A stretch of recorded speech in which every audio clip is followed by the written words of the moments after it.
Y integration is difficult, why you can't solve PYQs. अभी integration क्यों difficult लगता है? सबसे पहले तो ना आपके फॉर्मुलेज याद नहीं होते। Only text book solving is not enough. Text book के भरोसे पे मत बैठना।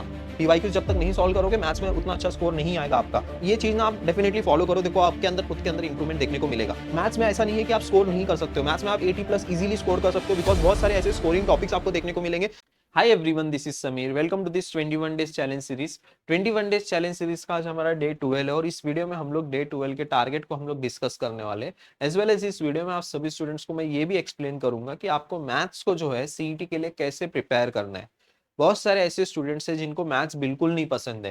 मुझे कमेंट सेक्शन में बताओ कितने सारे स्टूडेंट्स का फेवरेट सब्जेक्ट मैथ्स है, और ऐसे कितने सारे स्टूडेंट्स हैं जिनको मैथ्स बिल्कुल नहीं पसंद है, मुझे कमेंट सेक्शन में बताओ। मैक्सिमम सभी स्टूडेंट्स को मैथ्स उतना नहीं पसंद आता है क्योंकि कैलकुलस वाला पार्ट जो है बहुत ज्यादा डिफिकल्ट होता है, बहुत ज्यादा लेंदी होता है।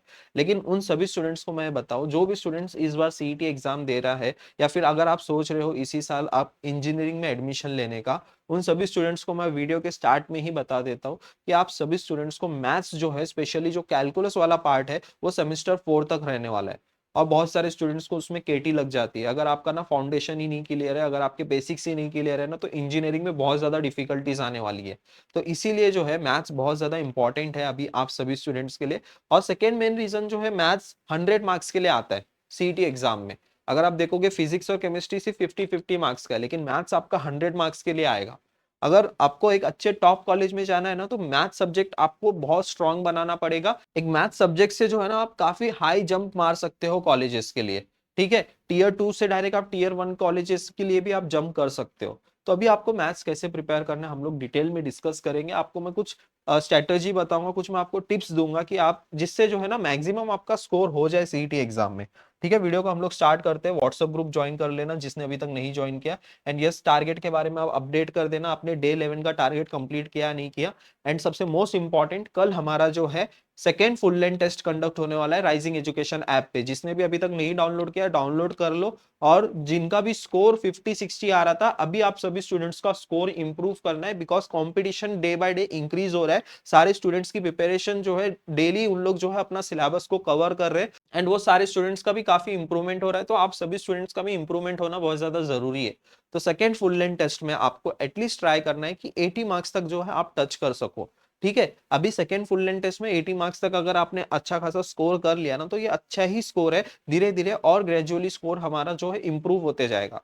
तो ये टेस्ट में जो है सारे इंपॉर्टेंट क्वेश्चंस रहने वाले जो लास्ट ईयर सीईटी एग्जाम में पूछे गए हैं, उससे जो आपको पूरा सीईटी का लेवल भी पता चल जाएगा। तो जो स्टूडेंट्स ने अभी तक राइजिंग एजुकेशन का ऐप नहीं डाउनलोड किया, वो डाउनलोड कर लीजिए। एंड कल जो है ये जो सीईटी के टाइम के अकॉर्डिंग ही हम लोग जो है टेस्ट कंडक्ट करने वाले, सुबह 9 से लेके 12 बजे तक और 2 से लेके 5 बजे तक। अगर सपोज बाय चांस अगर आपका टेस्ट छूट जाता है, तभी भी आप कल के दिन कभी भी जो है आप टेस्ट अटेंड कर सकते हो। बट माय सजेशन इज की आप जो 2 स्लॉट होता है सीईटी का, मॉर्निंग एंड आफ्टरनून शिफ्ट, उसी स्लॉट में जो है एग्जाम दीजिए। ठीक है, एंड जो स्टूडेंट इंटरेस्टेड है बूस्टर बैच के लिए, वो एनरोल कर सकता है। देखो सीरियसली सिर्फ 30 डेज ही बाकी है सीईटी एग्जाम के लिए, और इन 30 डेज में आपको बेस्ट प्रिपेयर करना है। और बूस्टर बैच का एम ही है कि आपकी प्रिपरेशन को बूस्ट करे, आपके रैंक को बूस्ट करे।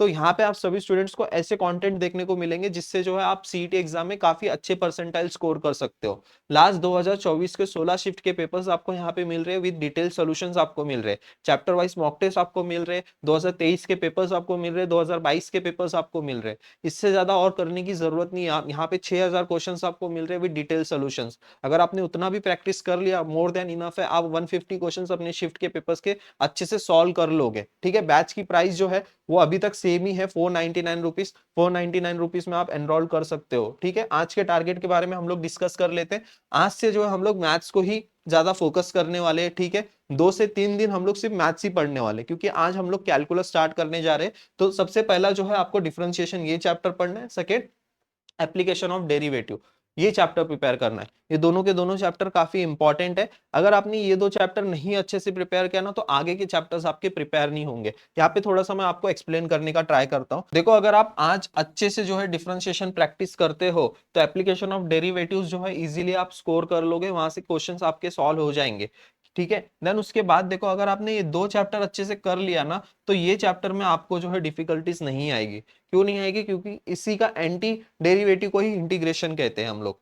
ठीक है, अगर आपके यहाँ के सारे फॉर्मूलेस कॉन्सेप्ट अगर क्लियर हैं तो इनडेफिनाइट इंटीग्रेशन में आपको कुछ प्रॉब्लम नहीं आएगी। और अगर आपने ये चैप्टर ढंग से कर लिया तो आपका डेफिनाइट इंटीग्रेशन में जस्ट आपको लिमिट्स पुट करनी है, and application of definite integration में भी आपको जस्ट लिमिट पुट करनी है। तो आपके दोनों चैप्टर अच्छे से प्रिपेयर हो जाएंगे। जस्ट आपको जो है डिफरेंशिएशन एंड इनडेफिनाइट इंटीग्रेशन ये दो चैप्टर अच्छे से करना है। उससे ये दो चैप्टर से जो है आपके लगभग देखो 5 चैप्टर्स कवर हो जा रहे हैं। 5 चैप्टर नहीं, आपके टोटल 6 चैप्टर्स प्रिपेयर होंगे। डिफरेंशियल इक्वेशन में भी आपको डेरिवेटिव्स और इंटीग्रेशन लेके ही सॉल्व करना है। देन ये दो चैप्टर्स तो बहुत ईजी है, इसमें इजीली आप सॉल्व कर सकते हो। और उसके बाद मैथ्स 1 के अगर मैं कुछ चैप्टर्स आपको बताऊं, मैथ्स 1 के जो अभी ये लॉजिक बहुत ईजी चैप्टर है, ठीक है, ये सब आपके ना स्कोरिंग चैप्टर्स है। मैट्रिसेस हो गया, देन एलपीपी हो गया, पेयर ऑफ स्ट्रेट लाइन हो गया, ये 4 चैप्टर आपके स्कोरिंग है और यहाँ से जो है 2 चैप्टर आपके स्कोरिंग है।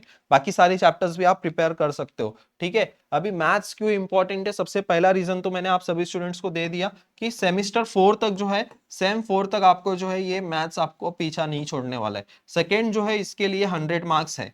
ठीक है, 2 रीजन। और नोट यहाँ पे क्या लिखा है मैंने, only text book solving is not enough. Text book के भरोसे पे मत बैठना। पीवाईक्यूज जब तक नहीं सॉल्व करोगे मैथ्स में उतना अच्छा स्कोर नहीं आएगा आपका। अब रही बात कैलकुलस की, why integration is difficult, why you can't solve PYQs. अभी इंटीग्रेशन क्यों डिफिकल्ट लगता है, सबसे पहले तो ना आपके फॉर्मूलेज याद नहीं होते। फॉर्मूलेज याद भी होंगे ना तो आपको टाइप्स याद नहीं होते कि ये कौन से टाइप का प्रॉब्लम है, ये कौन से टाइप का सम है, इसमें हमें क्या करना है। तो आपको ये सब कब आएगा, जब आप प्रैक्टिस करोगे। देखो मैथ्स में ना कोई शॉर्टकट नहीं है, कुछ भी शॉर्टकट नहीं है मैथ्स में। जब तक आप प्रैक्टिस नहीं करोगे ना तब तक आपको मैथ्स बिल्कुल नहीं आएगा। आपको मैथ्स ना लिख के प्रैक्टिस करना होता है। आपने भले 10 वन शॉट देख लिए होंगे मैथ्स के, और लेकिन आपने प्रैक्टिस नहीं किया होगा ना तभी भी आपको एक भी क्वेश्चन सॉल्व करने को नहीं जमेगा। तो आपको ना लिख के प्रैक्टिस करना है, तभी आपको जो है ना कैलकुलस वाला पार्ट जो है इजीली समझ में आएगा। और कैलकुलस का वेटेज अगर मैं आपको बताऊं तो नियर अबाउट 36 मार्क्स का वेटेज है ये चैप्टर, ये सारे कैलकुलस के जो मैंने अभी यहाँ पे आपको डिस्कस किए, तो बहुत इंपॉर्टेंट है। अभी आप कैलकुलस के लिए क्या कर सकते हो, ये चीज ना आप डेफिनेटली फॉलो करो। देखो आपके अंदर खुद के अंदर इंप्रूवमेंट देखने को मिलेगा। आपको क्या करना है, डेली 5 से 10 मिनट ना जितने सारे फॉर्मूलेज हैं, जैसे अभी आप डेरिवेटिव पढ़ रहे हो, डिफरेंशिएशन पढ़ रहे हो, डिफरेंशिएशन के जितने फॉर्मूलेज है ना डेली 10 से 15 मिनट उसको गो थ्रू करो, उसको देखो, डेली उसको देखो। जैसे जैसे सुबह उठ रहे हो या फिर आपने फॉर्मूला शीट बनाई होगी या फिर फॉर्मूला की फाइल अगर आपने बनाई होगी, उसको डेली गो थ्रू करते रहो तो आपका कैलकुलस उतना डिफिकल्ट नहीं जाएगा। फॉर्मूला शीट यूज करो, वही इंपॉर्टेंट है। और मैथ्स में ऐसा नहीं है कि आप स्कोर नहीं कर सकते हो, मैथ्स में आप 80+ इजीली स्कोर कर सकते हो, बिकॉज बहुत सारे ऐसे स्कोरिंग टॉपिक्स आपको देखने को मिलेंगे। सबसे पहले मैंने आपको बताया मैथमेटिकल लॉजिक जिसमें से 3 क्वेश्चंस आते हैं, मैट्रिसेस जिसमें से 3 क्वेश्चंस आते हैं, एलपीपी जिसमें से 2 क्वेश्चंस पूछे जाते हैं, पेयर ऑफ स्ट्रेट लाइन वहां से भी इजी क्वेश्चंस आते हैं, देन उसके बाद प्रोबेबिलिटी, देन बाइनोमियल डिस्ट्रीब्यूशन, ये 2 चैप्टर टोटल आपके 5 से 6 चैप्टर बहुत स्कोरिंग चैप्टर्स हैं। वहां से आपके इजीली जो है 20 से 25 मार्क्स की प्रिपरेशन वहां से इजीली हो जाती है। तो मैथ्स जो है उतना डिफिकल्ट नहीं है, जितना आपको लग रहा है उतना डिफिकल्ट बिल्कुल नहीं है। आपको एटलीस्ट जो है ना 2022 से लेके 2024 तक सारे पीवाईक्यूज को प्रैक्टिस करना है, इजीली आप 80+ स्कोर कर सकते हो। ठीक है, maths is all about practice, आपको प्रैक्टिस करते ही रहना, आपको टाइम देना ही देना है। और आज से जो हम लोग 2 से 3 दिन से मैथ्स को ही प्रैक्टिस करने वाले। ओके, कुछ कुछ मिस्टेक्स है जो आपको बिल्कुल नहीं करनी है। कॉमन मिस्टेक्स के बारे में बता देता हूं। नॉट रिवाइजिंग फॉर्मूला, आपको फॉर्मूला डेली रिवाइज करना है। प्रॉपर टाइम मैनेजमेंट होना चाहिए आपका। ठीक है, स्कीपिंग हाई वेटेज चैप्टर्स बिल्कुल भी, जैसे कैलकुलस बहुत सारे स्टूडेंट्स ना स्किप कर देते हैं, ऐसी गलती बिल्कुल भी मत करना। देन उसके बाद देखो जो आपके एमसीक्यूज है जिसको आपको बहुत फास्ट सॉल्व करने होते हैं, ऐसे एमसीक्यूज को भी आपको प्रैक्टिस करना है। Avoiding mock test and previous year question, ये गलती मत करना आप सारे स्टूडेंट्स। ठीक है, सारे क्वेश्चंस आपको अच्छे से सॉल्व करना है प्रीवियस ईयर के, ये इंपॉर्टेंट है। ये प्रीवियस ईयर के पीवाईक्यूज में से ही क्वेश्चंस आते हैं, और पीवाईक्यूज आप सभी स्टूडेंट्स के लिए बूस्टर बैच में अवेलेबल है। ओके, देन उसके बाद देखो यहाँ पे कुछ फाइनल टिप्स मैं आपको बता देता हूँ। आपको डेली जो है ना फॉर्मूलाज डेली रिवाइज करना है और खुद की स्पीड मेंटेन करो, क्योंकि आपके पास सिर्फ 90 मिनट्स है।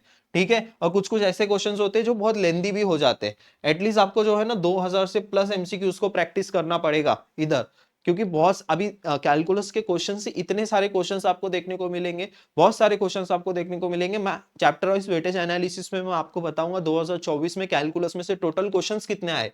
ठीक है, देन उसके बाद आप सभी स्टूडेंट्स को फुल लेंथ टेस्ट प्रैक्टिस करना है एंड उसको एनालिसिस करना है, क्या गलतियां हो रही है। अब कल आप मॉक टेस्ट देने वाले, आप उसको एनालिसिस करो कि आपकी मिस्टेक्स क्या है। देन उसके बाद आप सभी स्टूडेंट्स को क्या करना है कि फुल लेंथ टेस्ट अटेम्प्ट करना है और अपनी मिस्टेक्स को एनालिसिस करना है। जब तक आप अपनी मिस्टेक्स को एनालिसिस नहीं करोगे, अब कल जो मॉक टेस्ट देने वाले हो उसमें आपकी गलतियां क्या हो रही है आप वो देखो। जब तक आप मिस्टेक्स को एनालिसिस नहीं करोगे आपका स्कोर इंप्रूव नहीं होने वाला है। जब आप सही से प्रॉपरली एनालिसिस करना सीख गए डेफिनेटली आपका स्कोर इंप्रूव होगा। देन उसके बाद देखो आपको प्रॉपर टाइम मैनेजमेंट होना चाहिए और आपके ना कुछ ऐसे कोई शॉर्टकट ट्रिक से भी आप जो है फॉर्मूलेस को यूज करके आप डायरेक्ट आंसर भी निकाल सकते। ये सारी टेक्निक भी आपको यूज करने आनी चाहिए। ओके, आज का मॉक टेस्ट सारे स्टूडेंट्स दे देना, ठीक है, चैप्टर वाइज मॉक टेस्ट दे देना। एंड कल जो है आपका पहला full length second full length test conduct होने वाला है हमारे राइजिंग एजुकेशन ऐप पे। एंड जो स्टूडेंट इंटरेस्टेड है एंड लास्ट 30 डेज में अपना बेस्ट देना चाहता है वो स्टूडेंट एनरोल कर सकता है बूस्टर बैच में। ओके, यहाँ पे सारी डिटेल्स दी गई है। राइजिंग एजुकेशन का ऐप डाउनलोड करना है, ओके, वहां से आप दे सकते हो।